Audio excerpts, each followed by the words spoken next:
अभी जो मैं बोलने वाला हूं वो हर किसी के लिए नहीं है। अगर आपकी जिंदगी में सब ठीक चल रहा है तो ये वीडियो छोड़ दीजिए। लेकिन अगर पिछले कुछ दिनों से आपका मन बिना वजह भारी रहता है, अगर रात को सोते वक्त अचानक आंखें भर आती हैं, अगर आपको लगता है कि आप अंदर ही अंदर टूट रहे हैं और किसी को बताने की हिम्मत भी नहीं, अगर आपका मन भी किसी चीज को लेकर परेशान है, तो कमेंट में लिखे मुझे रास्ता दिखाओ ना बाबा। तो ये वीडियो आपके लिए ही चला है। इसे संयोग मत समझिए, क्योंकि साईं बाबा ने कहा था जब बुलावा आता है तो आत्मा पहचान लेती है। एक सवाल पूछूं, क्या आपके साथ भी ऐसा हुआ है? आपने किसी से कुछ कहा नहीं, लेकिन आज वही बात इस वीडियो में सुनाई दे रही है। अगर हाँ तो समझ जाइए, आप अकेले नहीं हैं। आज साईं बाबा आपको एक ऐसी सच्चाई बताने आए हैं जो ज्यादातर लोग मरते दम तक नहीं समझ पाते। एक ऐसी गलती जो इंसान अच्छे कर्म करने के बाद भी उसे पीछे खींच लेती है। बाबा कहते हैं तेरी प्रार्थना मुझ तक पहुंचती है, लेकिन तू बीच में ही उसे वापस खींच लेता है। और आप जानते हैं कैसे? जब आप दिन में साईं का नाम लेते हैं और रात को डर के साथ सोते हैं, जब आप कहते हैं सब बाबा पर छोड़ दिया, और फिर हर पल सब खुद कंट्रोल करने की कोशिश करते हैं, यही से ऊर्जा टूटती है। साईं बाबा ने एक बार एक बहुत गहरी बात कही थी, तू मुझे बता रहा है कि तुझे क्या चाहिए, लेकिन तू मुझे ये नहीं बता रहा कि तू मुझ पर कितना भरोसा करता है। एक आदमी रोज मंदिर जाता था, दीपक जलाता था, प्रसाद चढ़ाता था, लेकिन उसके जीवन में कुछ भी आगे नहीं बढ़ रहा था।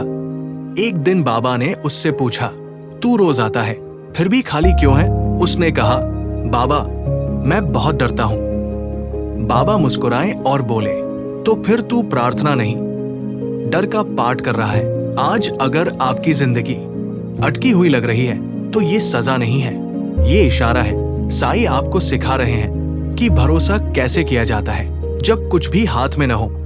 याद रखिए, जब सब कुछ चला जाए तभी इंसान पूरी तरह साईं का होता है, और जिस दिन आप पूरी तरह साईं के हो जाते हैं उस दिन साईं पूरी तरह आपके हो जाते हैं, और जो आपकी प्रार्थना को दरबार तक पहुंचने से पहले ही रोक देती है। बाबा कहते हैं मैं हर आवाज सुनता हूं, लेकिन हर आवाज विश्वास से भरी नहीं होती।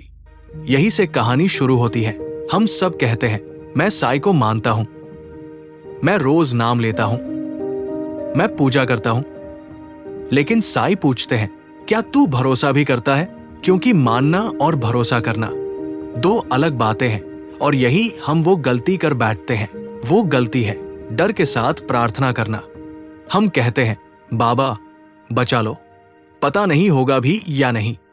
हम कहते हैं मैं आखिरी बार कोशिश कर रहा हूं। याद रखिए, साईं आखिरी बार नहीं सुनते, साईं पहली सच्ची आवाज सुनते हैं। एक बार साईं के पास एक औरत आई, उसका पति बीमार था, घर में पैसे नहीं थे, बच्चे छोटे थे। वो रोते रोते बोली, बाबा अब तो कुछ नहीं बचा। साईं मुस्कुराए और बोले, अगर कुछ नहीं बचा तो डर कहां से आया? वो चुप हो गई। बाबा बोले, तू मदद नहीं मांग रही, तू परिणाम बता रही है। समझिए इस बात को, जब आप कहते हैं अब सब खत्म है, तो आप साईं को नहीं अपने डर को सच्चा मान रहे होते हैं, और जहां डर सच्चा हो जाता है वहां विश्वास पीछे हट जाता है। बाबा कहते हैं मैं देर नहीं करता, मैं तैयारी करता हूं।